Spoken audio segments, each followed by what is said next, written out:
Olá, boa noite. Boa noite. Abuso sexual na igreja. Segundo a reportagem especial, acompanhe o olhar da igreja no cuidado e amparo das vítimas. Maior evento esportivo para crianças e adolescentes com deficiência do mundo acontece em São Paulo. Centro de Previsão do Tempo e Estudos Climáticos, CPTEC, comemora 30 anos. Campos do Jordão, cidade é um dos destinos mais procurados do Brasil para o Natal. 13º deve movimentar a economia brasileira com mais de 300 bilhões de reais. Levantamento do Instituto ProLivro mostra a redução do número de leitores no Brasil em 5 anos. Está no ar Canção Nova Notícias, a serviço da vida e da esperança.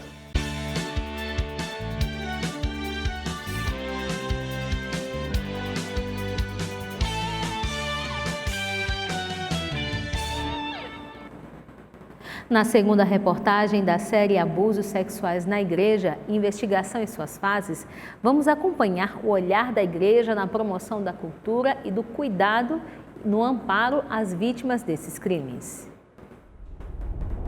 O compromisso no combate aos crimes de abusos sexuais praticados por membros da igreja faz parte da missão do CELAM, Conselho Episcopal Latino-Americano.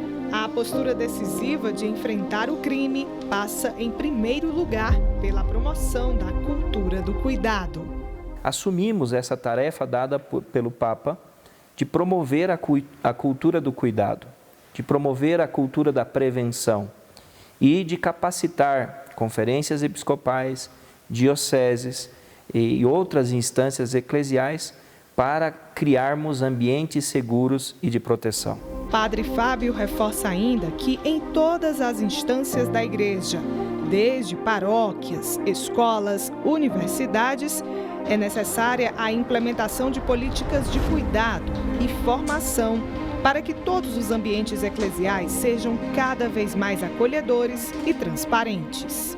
A política, a dinâmica de comunicação da igreja pede transparência. Então, apurar com verdade e seriedade os casos que cheguem às instâncias que recebem as denúncias. Cooperar com a apuração civil dos casos. E o mais importante de tudo, reparar as vítimas.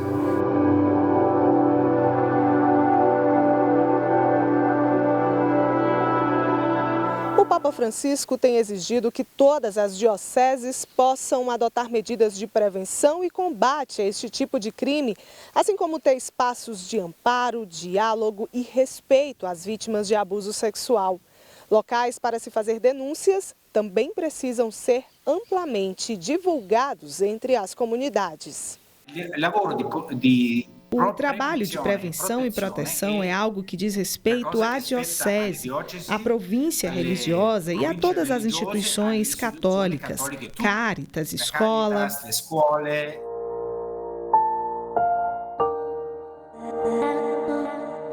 Por isso é muito importante para nós, como igreja, criarmos mecanismos, políticas, protocolos que garantam esse ambiente seguro em todas as realidades eclesiais.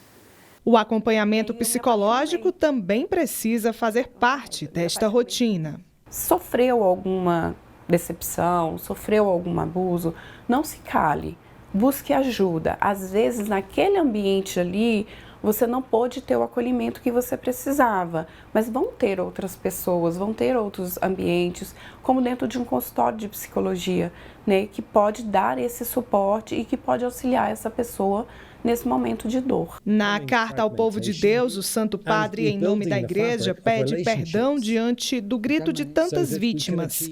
No texto, Francisco diz: com vergonha e arrependimento, assumimos que não soubemos estar onde deveríamos estar, que não agimos a tempo para reconhecer a dimensão e a gravidade do dano que estava sendo causado em tantas vidas.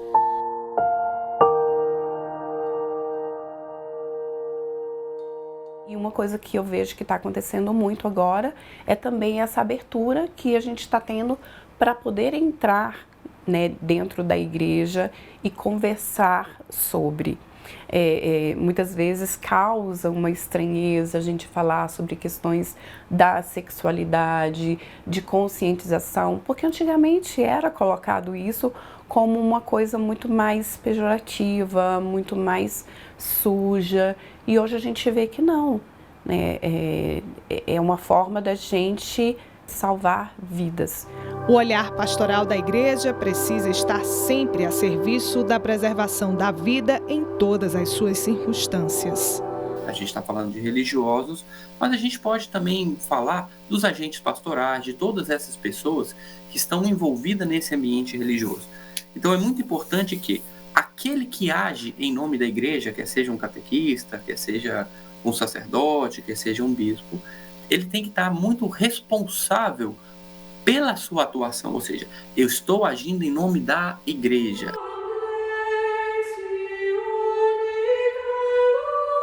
Graças a Deus a gente sabe que a grande maioria dos membros da igreja, leigos, religiosos, religiosas, ministros ordenados, são pessoas que buscam viver de verdade a sua fé, cuidando e preservando a vida em todas as circunstâncias.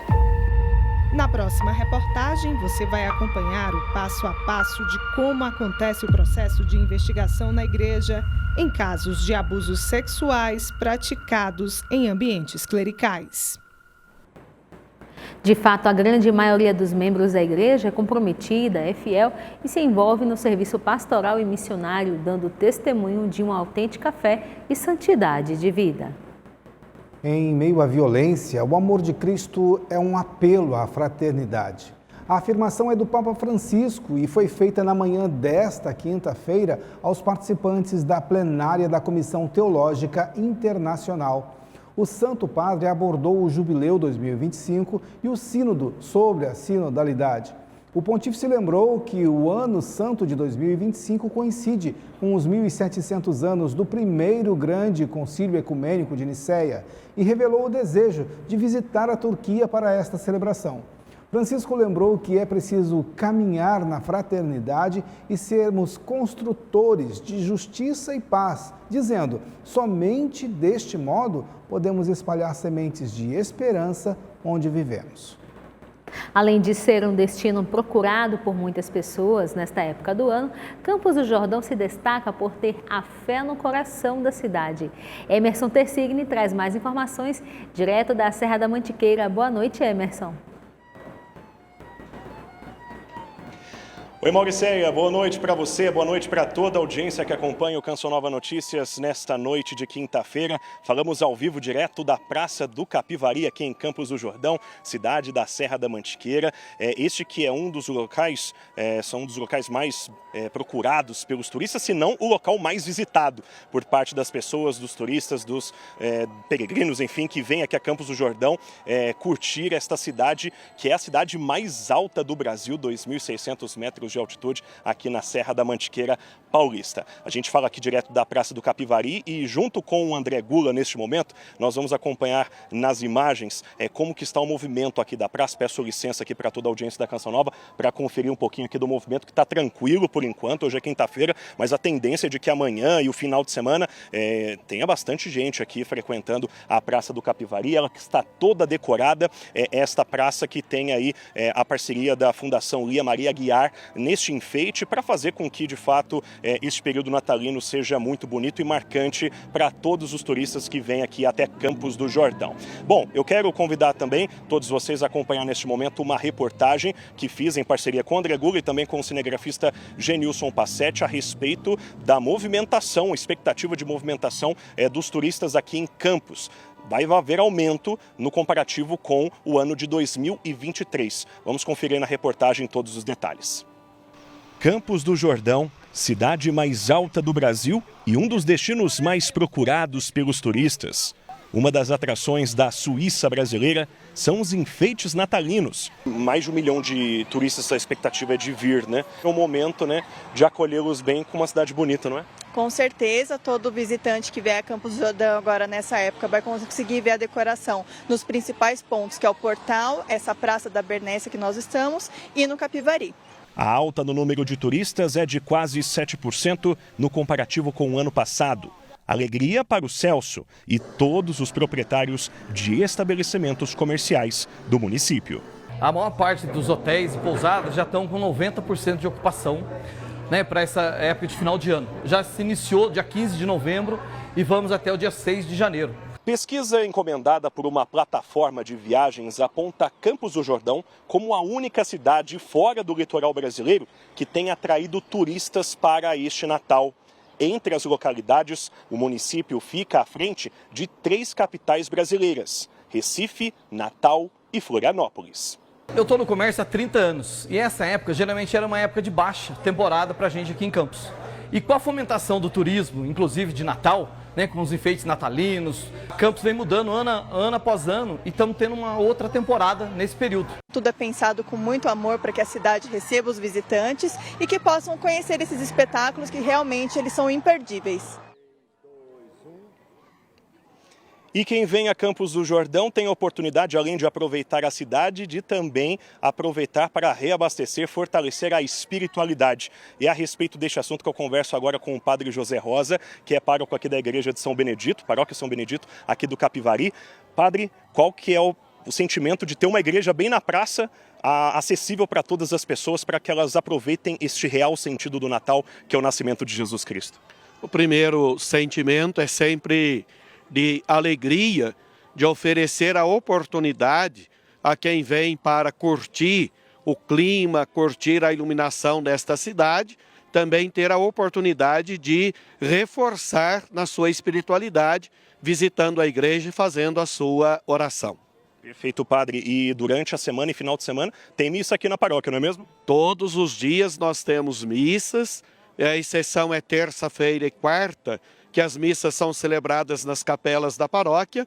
Os outros dias, a missa às 19 horas, sábado e domingo, a missa às 18 horas e no domingo, 1 de manhã, às 10h30 da manhã.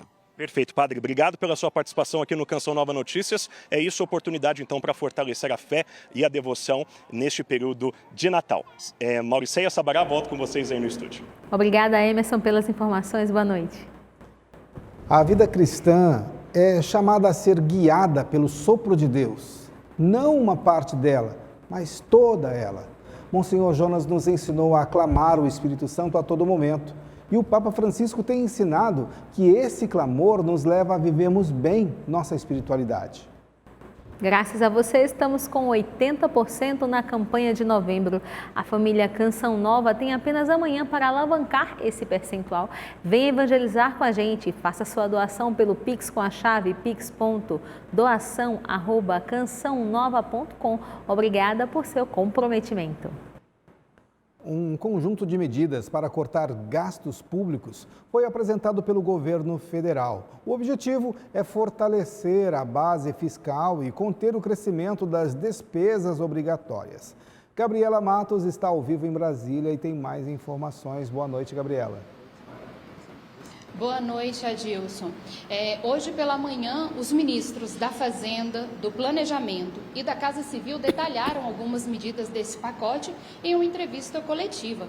A ação prevê um impacto de 70 bilhões de reais nos próximos 2 anos. As medidas incluem ajustes fiscais, revisão de programas sociais e limitação de benefícios para servidores e militares. Entre as ações propostas, destacam-se a isenção do imposto de renda para quem ganha até R$5 mil, revisão no cálculo do salário mínimo e ações para combater os supersalários no funcionalismo público. O pacote precisa ser aprovado pelos parlamentares no Congresso e as tratativas já começaram. De acordo com o presidente do Senado, eles devem se debruçar nessa análise nas próximas 3 semanas antes do recesso parlamentar. Eu estou com o advogado Samuel Suaide, que vai explicar para nós um pouco sobre o assunto. Olá, Samuel, boa noite. Como que o senhor avalia essas medidas anunciadas? Eu vejo essas medidas com bons olhos, né? Ela tende a ter uma economia de 70 bilhões nos cofres públicos e, com isso, reduzir o déficit fiscal. Reduzindo o déficit fiscal, nós temos também uma redução da dívida pública, uma redução da taxa de juros, que é a 3ª maior do planeta, e uma tendência a reduzir também a nossa inflação, que está um pouco alta. E qual é a sua opinião sobre a isenção do imposto de renda para quem ganha até R$5.000 e como isso afeta a arrecadação? Eu vejo essa isenção também com bons olhos, mas essa isenção de forma isolada, ela pode caracterizar um aumento de despesa pública.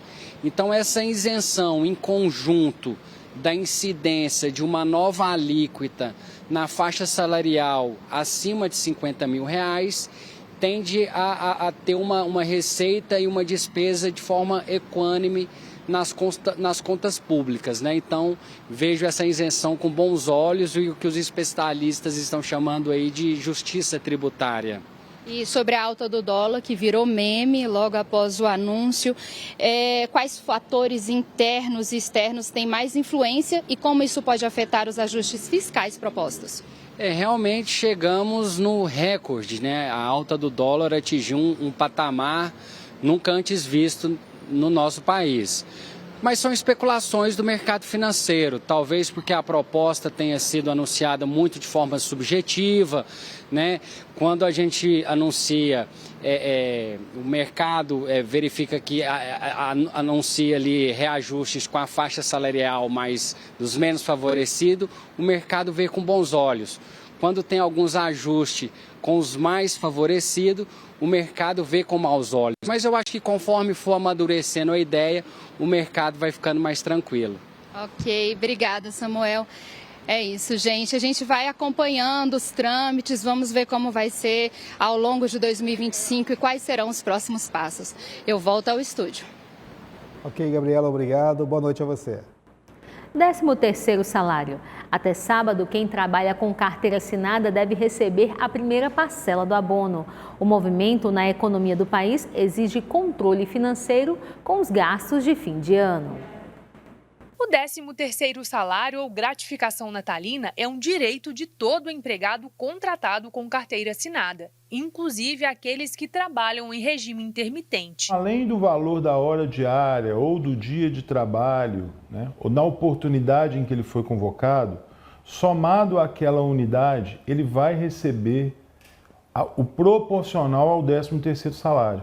Segundo este advogado trabalhista, o profissional precisa ficar atento. Valores extras recebidos ao longo do ano devem ser considerados nesta remuneração. A este valor são acrescidos a média do adicional de insalubridade ou do adicional de periculosidade, a média das horas extras realizadas, eventuais comissões, eventuais gratificações que tenham repercussão salarial. A primeira parcela do 13º deve ser paga até o próximo sábado, dia 30, e a segunda até 20 de dezembro. De acordo com estimativas do DIEESE, mais de 92 milhões de brasileiros serão beneficiados com a remuneração adicional esse ano, o que deve colocar mais de 321 bilhões de reais na economia do país. Nas ruas, o que não faltam são planos para utilizar a renda extra. Vai direto para as crianças, o que der para comprar. Sou funcionária pública, então em junho ele já praticamente foi embora. Mas assim, o restante do restante, eu tenho que fazer uma reforma em casa e vai rolar. No caso de Rosimeire, a ideia é não começar 2025 com muitas dívidas e se preparar para os gastos do início do ano. Guardar para o IPVA, trocar pneu do carro, não tem outra. Atitudes como a de Rosimeire estão entre as orientações deste professor de ciências contábeis. Se eu tenho alguma dívida, eu vou tentar, quitar essa dívida antecipadamente.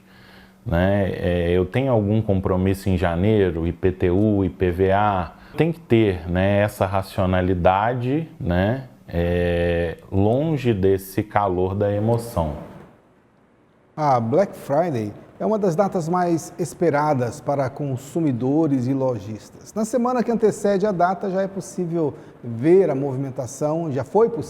movimentação intensa no comércio. Mas os descontos atrativos provocam uma onda de entusiasmo que mexe com as emoções do cliente. Por isso é preciso ter cuidado para evitar compras desnecessárias.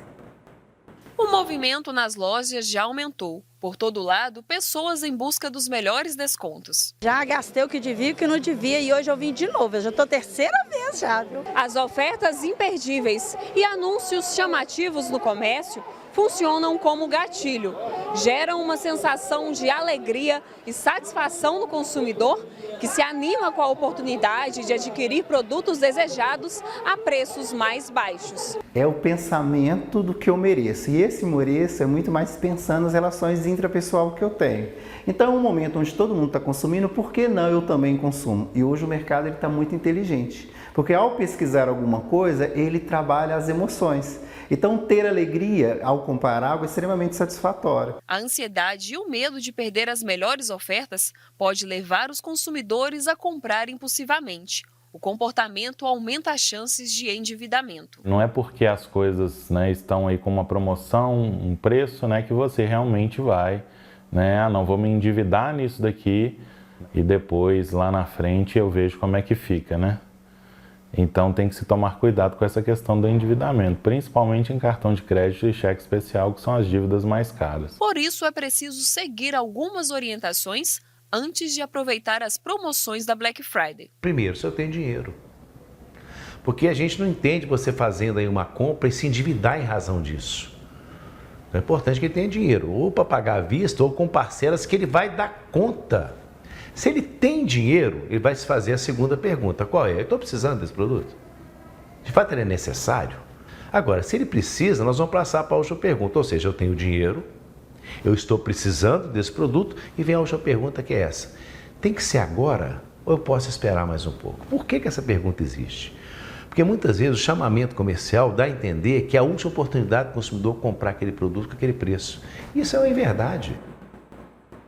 Na capital paulista, o Centro de Treinamento Paralímpico Brasileiro recebe o maior evento esportivo do mundo para crianças e jovens com deficiência.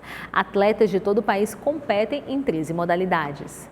Campeã parapan-americana de natação e recordista das Américas. Estas são as conquistas de Alessandra, de apenas 16 anos, que está participando das Paralimpíadas Escolares. Participar dos escolares, ver que tem pessoas com potencial e que ainda vão ser descobertas nos escolares através das Paralimpíadas e dos regionais, para mim é muito importante. São 13 modalidades e mais de 2.000 atletas em idade escolar. O torneio, que acontece em 3 dias, é organizado pelo Comitê Paralímpico Brasileiro e conta com representantes dos 26 estados brasileiros e do Distrito Federal. Cada estado tem que organizar a sua seletiva.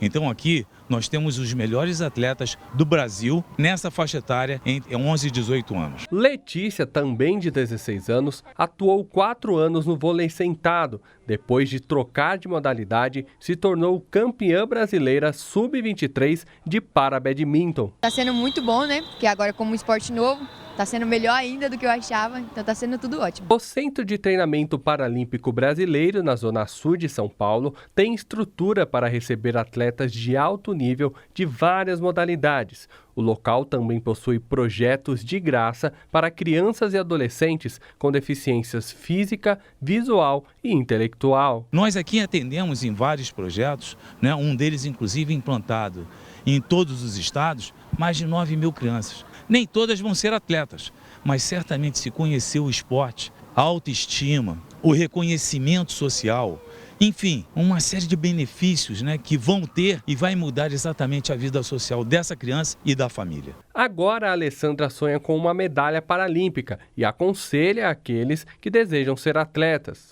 Para uma pessoa do convencional já é difícil o alto rendimento, chegar no alto rendimento, e no Paralímpico não é diferente, né? Ser atleta precisa de um pouco mais de determinação e disciplina. A gente nunca pode desistir no meio do caminho. A cólera já provocou centenas de mortes no Sudão. Confira esse e outros assuntos em destaque no mundo.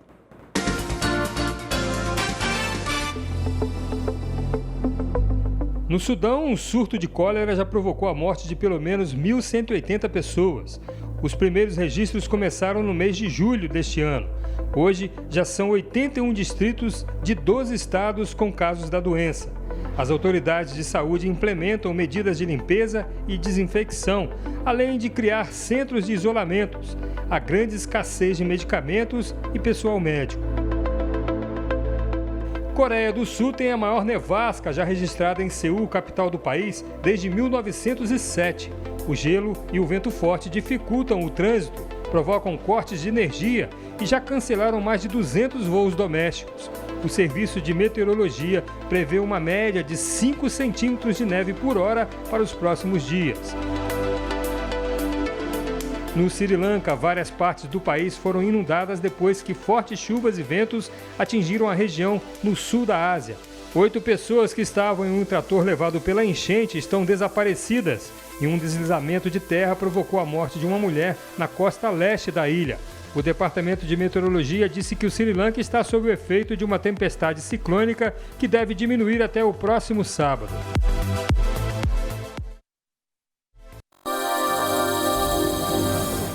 As chuvas diminuem em Salvador e há alertas para o sul do país nesta sexta-feira. No Sudeste, o destaque vai para São Paulo, Triângulo Mineiro, Sul e Noroeste do estado. Uma frente fria no litoral paulista deve trazer instabilidades de São Paulo até o Mato Grosso. Apesar da previsão de chuva, o tempo permanece abafado e o calorão vai persistir em vários pontos do país. No Sudeste, a temperatura vai estar cerca de 4 a 8 graus acima da média. Inclusive, em Belo Horizonte vai fazer máxima de 31 graus. Já no Centro-Oeste, vai ter máxima de 33 graus na capital Goiânia. Apesar do calor, a região vai ter pancadas de chuva com raios e trovoadas. Já no sul do país, dia ensolarado na campanha gaúcha e no leste do Rio Grande do Sul, incluindo a região metropolitana de Porto Alegre, que vai ter máxima de 29 graus. No Nordeste, máxima de 31 graus na sexta-feira em Natal e no Norte, máxima de 34 graus em Manaus. Com o predomínio do ar seco, não há mais alerta de chuvas volumosas no Nordeste. Mas a previsão é de chuva passageira entre as capitais Natal e Maceió e aqui no oeste baiano. No norte do país vai ter pancadas de chuva com raios e trovoadas no final do dia em praticamente todos os estados. A exceção é o Tocantins, onde o tempo permanece firme e seco. O Centro de Previsão do Tempo e Estudos Climáticos, o CPTEC, comemorou 30 anos. Autoridades e cientistas do tempo se reuniram na sede do órgão em Cachoeira Paulista, interior de São Paulo. A cerimônia contou com a presença do representante do Ministério da Ciência, Tecnologia e Inovação. Márcio Rogers afirmou que o evento ressalta a importância do CPTEC no contexto da agenda climática. Na elaboração de políticas públicas que vão ser proporcionalmente boas na medida em que a qualidade da informação alcançada pelo CPTEC é boa. O coordenador-geral do Clima relacionou o trabalho do Centro de Previsão de Tempo e Estudos Climáticos com as políticas públicas nacionais. Em relação à segurança energética, à segurança hídrica, segurança alimentar, desastres geohidrológicos, impactos na biodiversidade e geram concretamente vidas salvas, infraestruturas salvas, então o impacto é imenso. O CPTEC tem muito a comemorar nesses 30 anos, a começar por sua história. Inaugurado há 30 anos, o CPTEC é uma referência em clima e em previsão do tempo na América Latina. A constante modernização de equipamentos e pessoal qualificado faz o centro um dos mais preciosos em meteorologia mundial. Porque ele produz diversas informações que auxiliam diversos órgãos e também o Estado brasileiro na tomada de decisões. E também melhora na economia, melhora na distribuição, na previsão de safra, melhora na questão da navegabilidade dos rios amazônicos.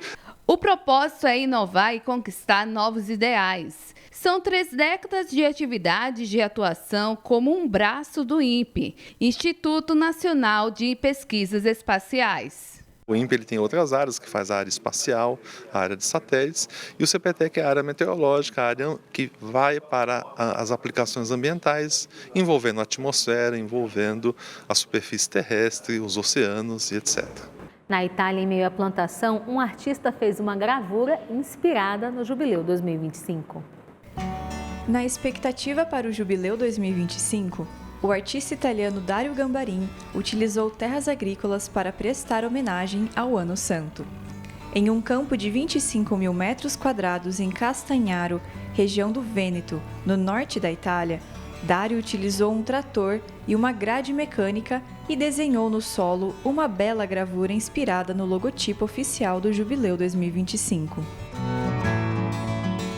Além da âncora e das ondas do mar, o desenho é composto pela sigla IHS, Jesus Salvador dos Homens, em latim, recordando o lema adotado pela Companhia de Jesus em homenagem ao Papa Francisco pela proclamação do Jubileu. Finalizando a composição e a inscrição Pax, Paz, em latim, um pedido pela paz para as guerras em andamento no Oriente Médio e na Ucrânia. Apelo constante de Francisco ao final das audiências gerais. As imagens de drone revelam o desenho colorido com o verde da natureza e o marrom da terra, e intitulado Jubileum 2025, demorou 5 horas para ser finalizado. O Ano Santo se inicia oficialmente em 24 de dezembro, com o rito da abertura da Porta Santa da Basílica de São Pedro pelo Papa Francisco. Celebrado a cada 25 anos, o Jubileu é um ano especial de graça na Igreja Católica, no qual os fiéis têm a oportunidade de obter a indulgência plenária, ou seja, a remissão total dos pecados. Cultura woke. O termo ganhou força na década de 1840 e agora está presente na sociedade com características que geram riscos e consequências para a vida e para a família. Uma ideologia vem ganhando força nos últimos tempos. A cultura woke, criada com a proposta de combater o racismo, ganhou novas proporções. O intuito agora é implantar na sociedade mudanças radicais que impactam os fundamentos cristãos. Em 1848, um autor alemão, Karl Marx, escreveu o Manifesto Comunista. E no Manifesto Comunista já está presente as sementes da cultura woke. Era fundamental para Marx destruir os elementos culturais, familiares, religiosos. Na gíria norte-americana, ser ou estar woke pode indicar com qual postura política você mais se identifica. O termo tem sido usado para designar uma ideologia revolucionária que apoia o feminismo, o aborto e o rompimento com as tradições da cultura judaico-cristã. Na Câmara dos Deputados, o parlamentar Ottoni de Paula falou sobre a pressão dos conservadores para que as empresas não financiem a agenda progressista. Portanto, o que nós estamos vendo no mundo inteiro é que o movimento do liberalismo dentro dessas empresas tende a diminuir por conta da pressão também de nós conservadores e por conta também da falta do apoio da lucratividade dessas empresas que abraçaram essa agenda da diversidade, que é uma agenda única e exclusivamente separatista. E uma das coisas que os socialistas woke propõem é que eles não se apresentam como socialistas e nem apresentam abertamente o que eles querem. Por exemplo, eles vêm falando em justiça social, somos a favor da justiça social. O que de fato eles querem não é nada de apoiar essas pessoas. Na verdade, é uma operacionalização, é um aparelhamento da causa social por visão política e ideológica socialista. Dr. Guilherme Shelby é o entrevistado de hoje do programa Além da Notícia para refletir sobre as origens e as consequências dessa corrente ideológica para as famílias. O programa começa a partir das 10 horas da noite, aqui na TV Canção Nova. Uma situação que preocupa. Pesquisa do Instituto ProLivro mostra a redução de quase 7 milhões de leitores no Brasil nos últimos 5 anos. Desde pequeno, Daniel conserva o hábito da leitura. O estudante de medicina estima que lê, em média, 50 obras por ano. Eu falo que a leitura transformou a minha vida. Tudo que eu tenho, tudo que eu posso viver hoje é graças à leitura, graças à educação pública. Eu sou o primeiro da minha família a ingressar no ensino superior. mas o número de pessoas que têm gosto pelos livros vem diminuindo no país. É o que aponta a pesquisa Retratos da Leitura no Brasil. O estudo entrevistou 5.504 brasileiros de 280 municípios entre abril e junho deste ano. Os resultados mostram uma diminuição de quase 7 milhões de leitores nos últimos 5 anos. Segundo a pesquisa, o número de leitores no Brasil em 2019 era de 100 milhões. Em 2024, diminuiu para cerca de 93 milhões de pessoas, uma queda de quase 7 milhões. O levantamento classifica como leitores as pessoas que leram pelo menos uma parte de algum livro nos últimos 3 meses e aponta que o livro mais lido é a Bíblia. Segundo o estudo, uma das faixas etárias com maior queda na leitura é a de 5 a 10 anos. Pelo menos um dos fatores, né?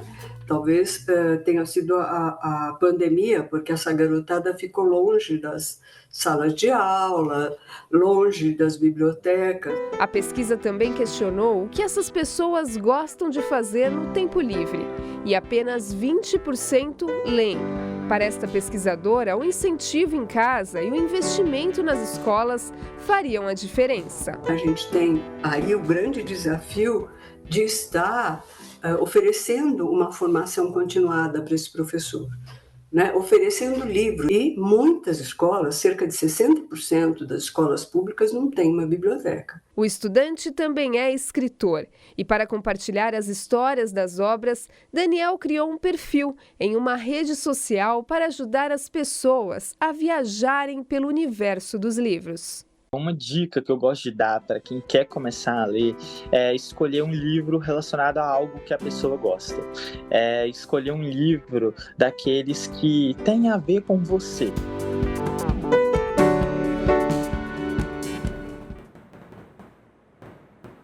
O Canção Nova Notícias fica por aqui. Reveja estas e outras reportagens no portal noticias.cançãonova.com. Boa noite para você. Assista daqui a pouco ao documentário Purgatório, logo depois Escola da Fé e ao programa Além da Notícia. Santa noite a você e até amanhã.